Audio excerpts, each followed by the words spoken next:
la une, un cambriolage qui vire au meurtre à Wayabo, à Kourou. Hier soir, des malfaiteurs ont tenté de cambrioler un fermier. Ils ont tué un témoin et ligoté le propriétaire avant d'emporter plusieurs biens. Des scènes de chaos à la cité Arc-en-Ciel. Hier soir, les habitants ont à nouveau protesté contre le projet de cimetière à l'emplacement où ils attendaient un espace de vie. Images et reportages à suivre dans quelques instants. Et puis, la Guyane aura enfin son stade nautique. Les travaux de la piscine olympique de Baduel sont achevés. Ils auront nécessité 8 millions d'euros d'investissement. Bonsoir à tous, merci de nous avoir rejoints pour cette tranche d'information. On démarre avec cette tentative de vol qui a abouti à un meurtre. Des cambrioleurs s'introduisent dans une ferme à Wayabo, à Kourou. Surpris par un témoin, les malfaiteurs le tuent et ligotent le propriétaire de la ferme. Les faits se sont déroulés hier soir, des faits trop récurrents pour les agriculteurs qui se disent excédés par la situation. Ils réclament plus de moyens pour leur sécurité. Retour sur ces faits avec Mia Pierre. Il est minuit hier soir quand des individus empruntent ce chemin qui mène à une ferme à Wayabo sur la commune de Kourou. Ils sont armés et s'apprêtent à commettre un vol. Sur place, ils abattent un homme. Ils ont commencé à dérober du matériel, ils sont tombés nez à nez avec l'ouvrier de l'exploitation qu'ils ont ligoté. Et il y avait une personne qui était là sur place, qui était venue voir justement son ami. Et cette personne-là a été assassinée parce qu'il avait vu les braqueurs, il avait vu les braqueurs qui étaient venus commettre ce méfait-là. Dans leur fuite, les voleurs repartent avec la voiture du propriétaire de la ferme. Une voiture qui n'ira pas loin puisqu'elle tombe en panne à la sortie de l'exploitation. Pour ne pas laisser de traces, les voleurs mettent le feu au véhicule. On est sur nos exploitations, on a nos familles, on est avec tout le monde et que finalement on n'est pas en sécurité. C'est dramatique ce qui s'est passé et ça nous a tous choqués. Et on demande vraiment à ce que l'État fasse quelque chose. C'est vrai que les gendarmes font beaucoup de patrouilles. Bon, ils n'ont peut-être pas assez de moyens pour faire des patrouilles aussi toute la nuit. Bon, c'est quelque chose de compréhensible, mais il faut absolument faire quelque chose parce qu'on a peur que ça soit le début d'une longue liste de méfaits, en espérant que tous ces méfaits-là ne se soldent pas par un accident aussi tragique. Thibault Lagier, jeune agriculteur, est installé depuis 3 ans dans une ferme située à moins d'1 kilomètre de celle visitée hier soir. Lui aussi, à plusieurs reprises, s'est fait voler. On se fait voler des bêtes assez régulièrement, que ce soit des chèvres ou des bovins qui sont abattus chez nous, puis emmenés pour être découpés sur place, puis emmenés pour être vendus plus loin. Des vols provoqués par l'isolement. Pour preuve, les réseaux téléphoniques passent très mal. On ne peut pas téléphoner pour avertir les secours et ce genre de choses-là. On a le problème d'insécurité, on a le problème d'avoir aussi des risques sur nos métiers si on a un accident ou des choses comme ça. Pour minimiser les vols, les parades sont trouvées. On est obligé, si on ne veut pas se faire cambrioler ou voler notre matériel, de résider sur place, avec tous les risques que ça présente, on peut le voir aujourd'hui. Il faut passer par des routes qui sont longues et à découvert. On fait en sorte de rester le plus prudent possible en ayant des chiens qui aboient dès qu'il y a quelque chose qui se passe, en ayant des fusils chez nous, même si on n'est pas là pour tirer sur les gens. Les voleurs sont toujours en fuite. La gendarmerie de Kourou mène l'enquête. Des pneus, des voitures en feu, des jets de cocktails Molotov et des pétards qui éclatent. C'est la scène de chaos qui s'est déroulée hier soir au quartier Arc-en-Ciel à Remire-Montjoly suite à l'annulation de la rencontre prévue avec le maire au sujet du projet de cimetière auquel les habitants sont fermement opposés. Ils se sont donc rebellés. L'intervention des gendarmes a été nécessaire pour tenter de contenir l'émeute. Xavier-Paul Lepelletier était sur place. Il est 19h passé et le ciel de la cité Arc-en-Ciel s'embrase pour la seconde fois en 2016, en cause l'annulation par Jean Ganty de la réunion de quartier à laquelle il avait promis d'assister. Non, là, on est fâchés avec le maire parce qu'il a pris une réunion avec nous et il n'est jamais venu. Et quand c'est pour prendre nos votes de tout le peuple, ils viennent. Mais quand c'est pour une réunion, ils veulent parler qu'avec 4. Mais ici, il n'y a pas que 4 habitants dans la cité. Dans tous les quartiers, même à Cogno, dans tous les quartiers, il y a des terrains. Pour les jeunes. Pour les habitants, la coupure d'électricité qui empêche la tenue du rendez-vous n'est qu'un prétexte. Ils ont l'impression que le maire se moque d'eux. Nous, on veut le maire, on ne veut pas les conseiller. Parce que le maire, il nous donne rendez-vous aujourd'hui à 19h. Comme par hasard, il y a la lumière, il n'y a plus de courant. Il y a plus de courant. C'est exprès ça. On a trouvé bizarre qu'il n'y a pas d'électricité. Mais bon, on va faire comme ça, on ne va pas désister. la population est là. Mais s'ils sont là aujourd'hui, ils seront là mardi prochain. On va devant! On va mettre le feu devant maintenant! Et les brasiers prennent avec une rapidité déconcertante. Bon, je pense que demain, il ne va pas avoir d'électricité, du courant. Et comment je vais dormir ce soir? Attends. Ouais, le maire, c'est un fils de pute, c'est un gros lâche. Il n'est pas venu ici, ce fils de pute.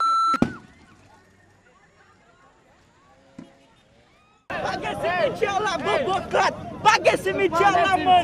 Dans la salle, Ni les gendarmes ni les pompiers ne sont en mesure d'intervenir et les jeunes n'hésitent pas à monter au front à coups de mortier et de jets de bouteilles. parce que, comme si la Brésilienne ne sont pas fous. Oh la plaie! Dégagez-la!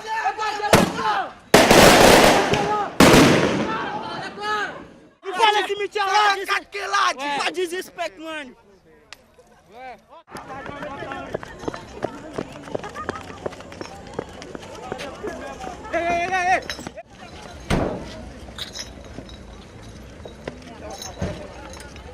Voilà, monsieur, ce qui se passe lorsqu'on ne veut pas écouter les jeunes. Parce que le maire nous a dit que les jeunes sont prioritaires au Remire-Montjoly. Je ne sais pas quelle promesse il a donnée aux gens, qu'il n'a pas tenu. Et voilà ce qui arrive.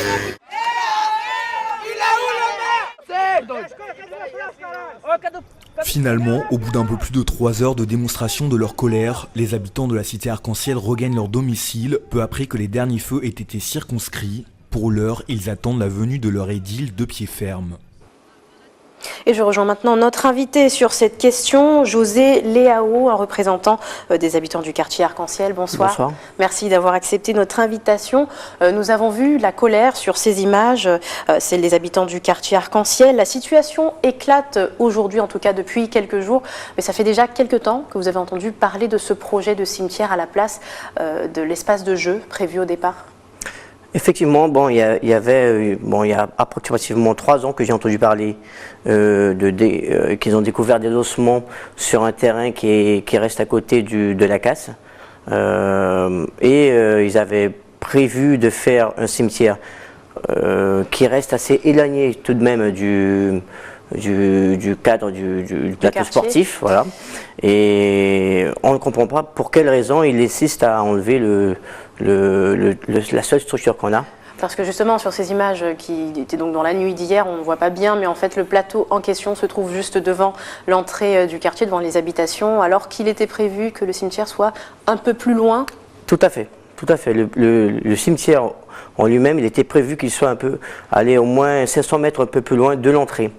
Parce qu'en sachant que nous avons déjà de côté le gros mur de la déchetterie, et s'il fait encore comme prévu un gros mur du cimetière qui va jusque pratiquement à la casse, c'est-à-dire ça nous enferme, ça sera plus la cité Arc-en-Ciel, ça sera la cité cimetière. Un sentiment elle va disparaître derrière le cimetière. La mairie vous a expliqué qu'elle n'avait pas le choix. Qu'est-ce qui vous dérange exactement dans ce choix-là? Est-ce que c'est la présence d'un cimetière, la perte de l'espace de jeu, l'espace un peu sportif, l'espace de vie qui était prévu, ou peut-être la manière dont la décision a été prise sans avoir été consultée? Il y a plusieurs, en fin de compte, il y a plusieurs aspects négatifs. Premièrement, elle vous a quand même dit qu'elle n'avait pas le choix, la mairie. Voilà. Qu'est-ce que vous répondez à ça? Moi, je réponds que la mairie, ils disent qu'ils n'ont pas assez de terrain, de foncier pour faire le cimetière sur la commune de Remire-Montjoly, mais je ne suis pas d'accord. Nous avons des terrains sur la Matorienne, et sans énoriser, nous avons aussi le terrain qui est en face du service technique à côté de la mairie et en face de l'église aussi, qui jusqu'à aujourd'hui, ils ne font rien, il n'y a rien qui est fait. Et autre chose, pour l'autre question que vous avez posée, ils nous ont surpris par rapport à l'installation, premièrement, des débuts de travaux, parce qu'il n'y avait pas de panneaux pour alerter, pour avertir voilà, qu'il y aurait une construction. Exactement. Et on s'est surpris. Alors, quand ils ont fini la première tranche, c'est à partir de ce moment-là qu'ils ont fait installer le panneau. pour annoncer que ce serait Exactement. donc un cimetière. C'est donc la colère pour les habitants. Pour quelles raisons, justement, expliquez-nous, est-ce si important pour vous que ce cimetière ne soit pas construit à cet emplacement? Bon, déjà, comme je vous l'ai dit tout à l'heure, c'est pour que la cité ne soit pas cachée derrière ce fameux cimetière. C'est pour que le cimetière ne soit pas le centre des attentions. Il y a des vies dans ce quartier, il y a des enfants. On évoque aussi justement ces enfants et ces jeunes qui n'ont pas d'espace pour jouer, pour sortir, se voir. Tout à fait, tout à fait. Et ça enclave notre cité. On dirait que le maire, avec ses conseillers, veulent nous enclaver, veulent nous cacher derrière un mur, voilà, qui nous sépare. Vous pensez vraiment que c'est sa volonté? J'ai l'impression, c'est une grosse impression. Est-ce que vous ne pensez pas qu'il y a d'autres terrains, peut-être dans les secteurs, où on pourrait construire éventuellement cet espace prévu que vous attendiez tant? Ils avaient prévu de le construire sur l'ancienne décharge, mais comme il y a le problème évident de la pollution, parce que bon, il y a les remontées des eaux, le terrain il est bas. Alors quand il y a les montées des eaux, l'eau automatiquement elle remonte. Alors il y a tous les toxiques, voilà, tout ça qui monte. Alors c'est pas viable. Le quartier est réputé difficile, on le sait, même si ça s'est amélioré depuis quelques temps. Quelles sont les autres difficultés de la cité Arc-en-Ciel? Aujourd'hui, par rapport à l'aspect déjà du manque de structure que nous avons pour travailler, nous les éducateurs, ça reste difficile parce que les associations pour l'instant...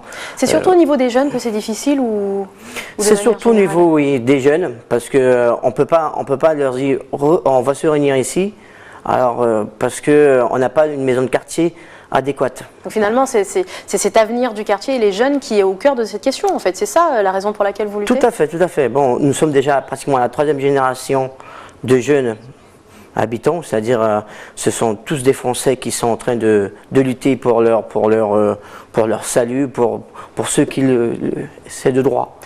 Un dernier point, Monsieur Léao, peut-être sur le sentiment d'abandon qu'on observe qui est le vôtre. Est-ce que vous vous sentez peut-être délaissé par les autorités dans cette situation? On sait qu'aujourd'hui, enfin vous m'expliquez en tout cas que tout le monde paye ses impôts à la cité Arc-en-Ciel. Bon, évidemment c'est à vérifier, mais en tout cas, voilà, quel est le sentiment des habitants de la cité?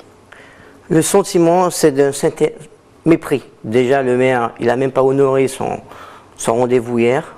Même pour une question d'électricité d'ailleurs. Voilà, mais même s'il n'y avait pas d'électricité, rien n'empêche qu'il vienne, qu'il s'excuse auprès de ses électeurs. Peut-être enfin intervenir sur ce problème d'électricité qui dure depuis longtemps. Exactement, qui a duré depuis 14 heures jusqu'à 22 heures pratiquement. Même au niveau de l'éclairage public, pour l'évoquer très rapidement. Nous avons, pour l'instant, il y a une partie qui a, mais l'autre partie, il n'y a rien. Ça reste compliqué, les travaux sont toujours à l'arrêt. Jusqu'à aujourd'hui, nous n'avons pas de date de reprise ni quand ça se finira. Alors, auparavant, certes, nous n'avions pas les droits de contester, mais aujourd'hui, comme vous l'avez dit, nous payons nos impôts, nous faisons le nécessaire pour être dans la loi, d'accord? Mais de la même façon que nous avons des obligations, nous avons des droits aussi. Alors, vous allez donc pouvoir rencontrer le maire vendredi, c'est prévu à son agenda. On suivra bien sûr cette information. Merci Monsieur Léao d'avoir répondu à ces quelques questions. Merci à vous. On poursuit ce journal avec le mouvement initié par les parents d'élèves de l'école Ulrich Sophie à Sinnamary qui a pris fin aujourd'hui, du moins la situation s'est apaisée. Une bonne volonté dont les parents disent souhaiter faire preuve suite aux réponses apportées par le rectorat. Je vous le rappelle, des manifestations avaient eu lieu ce lundi pour le renvoi d'une enseignante que les parents jugeaient incompétente. Les écoles avaient rejoint le mouvement hier, puis tous les établissements scolaires de la commune avaient été fermés. On fait le point avec Ayodele Germa.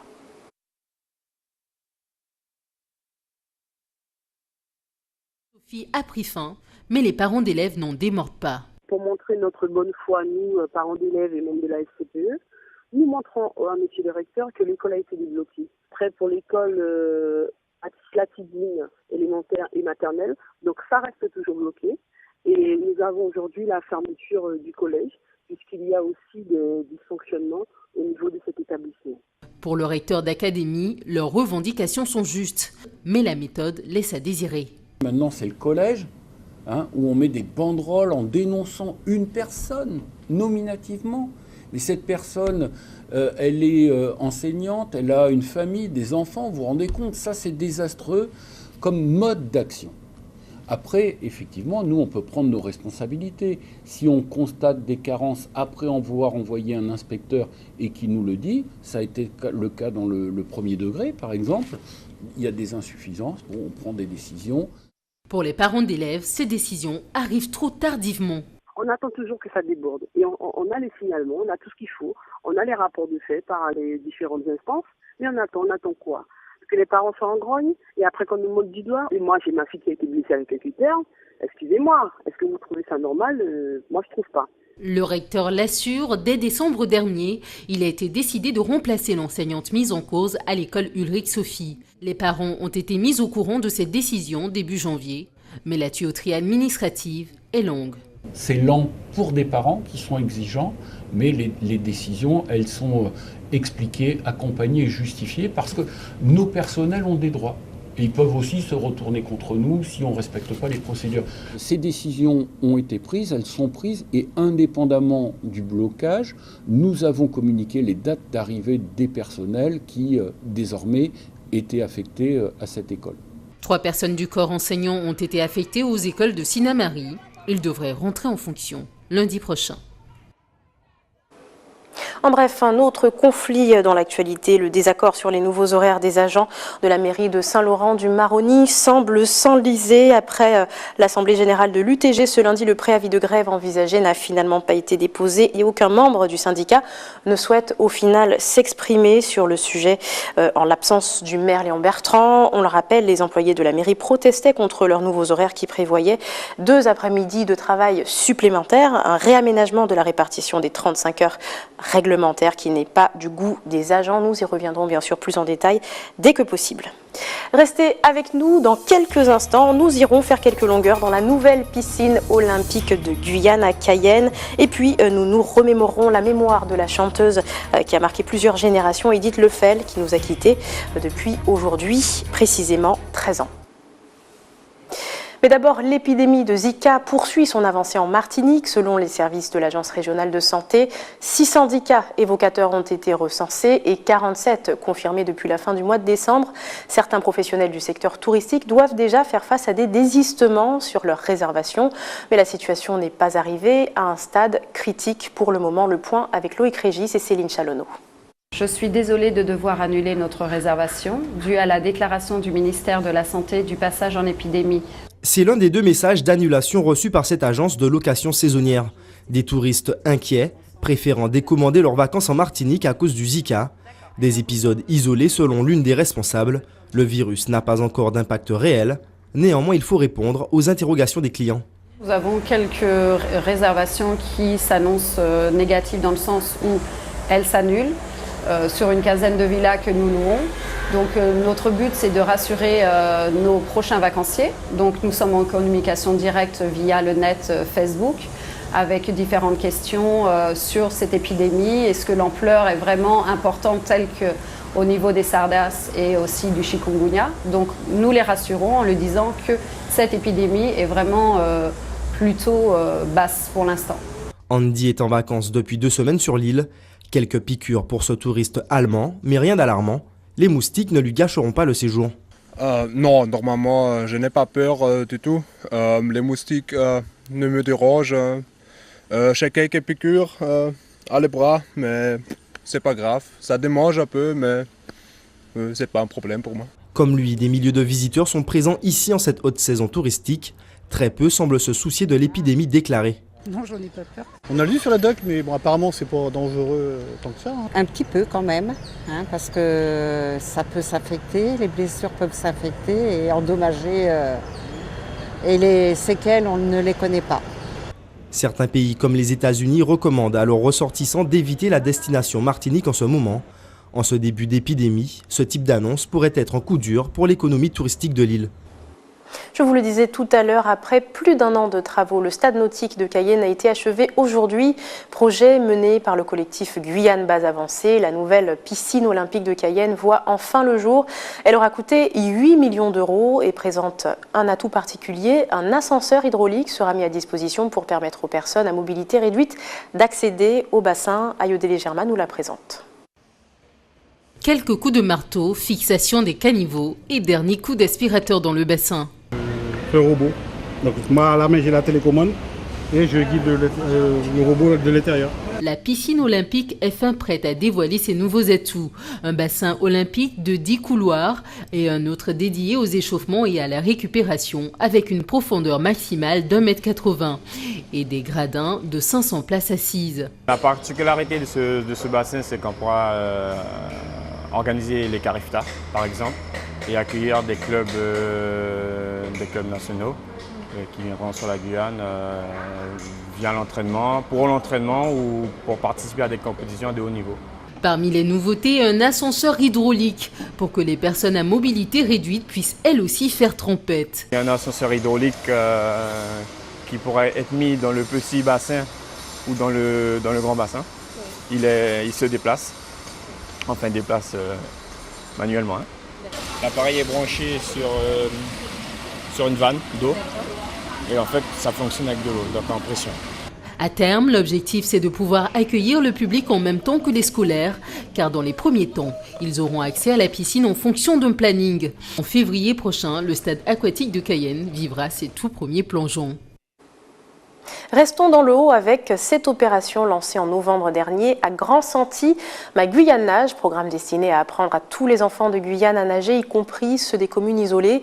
Une classe de l'école Élie Castor avait été la première à participer. Les enfants apprennent à nager dans le fleuve, faute de piscine aménagée. Le bilan de l'opération a été présenté aux médias cet après-midi au rectorat. On écoute le chargé de mission au micro de Mia Pierre. Première étape à Grand Senti, c'était en octobre et en novembre 2015. On a touché environ 400 enfants et une trentaine d'adultes et on a délivré 241 diplômes de natation. Par exemple, à Grand Senti, il y a quand même 70% des élèves qui, tous les matins, prennent la pirogue pour se rendre à Grand Senti et rejoindront l'école ou le collège.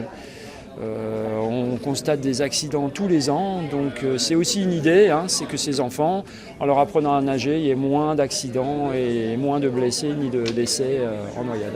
Nous, on l'a utilisé sous la forme d'expérimentation. Et donc sur les 400 enfants dont je vous parlais, il y en a quand même 104 qui ont réussi cette attestation qui est assez compliquée. C'est un test de 50 mètres avec une entrée dans l'eau en chute arrière, en rouleau arrière, suivi d'immersion, suivi de déplacement en surface, suivi de surplace. Enfin voilà, c'est quand même assez complexe et on estime quand même que quand on a passé ce test, on a affaire à des enfants autonomes et qui ne se noieront plus. Souvenez-vous, le 20 janvier 2003, une étoile de la chanson guyanaise s'en allait.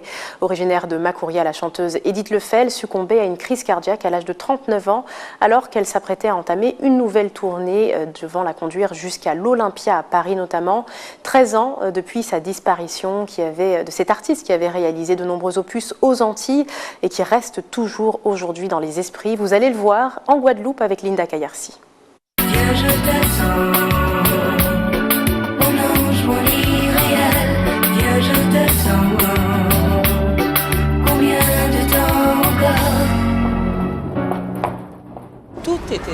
Toutes les chansons étaient formidables, toutes ces chansons étaient formidables, ainsi que la femme même, bien sûr.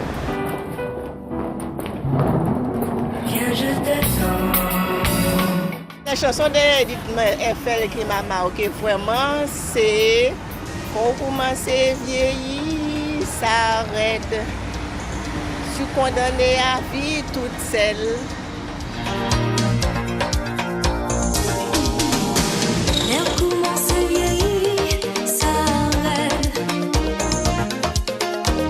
Souvenirs, je pense que le titre Marie qui évoque la vie d'une femme qui a, je pense, qui a beaucoup souffert. Et cette chanson aussi parle aussi de son vécu, voilà. À d'un coin en chambre l'hôpital, on en m'assise la caplérée, et qu'à chambel en même mari, pas qu'arriver palais. Songer, il pas ni si longtemps, c'était en belle reste mon Dieu, yo t'ai toujours qu'à plaisanter.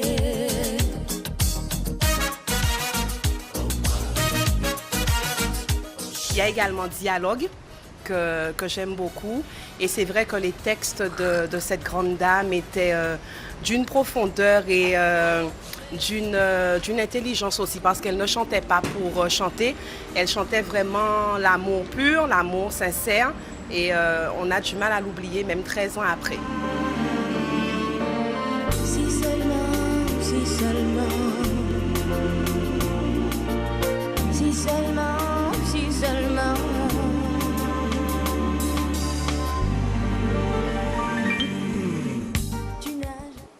Ainsi s'achève votre journal local. On poursuit tout de suite avec l'information nationale et internationale.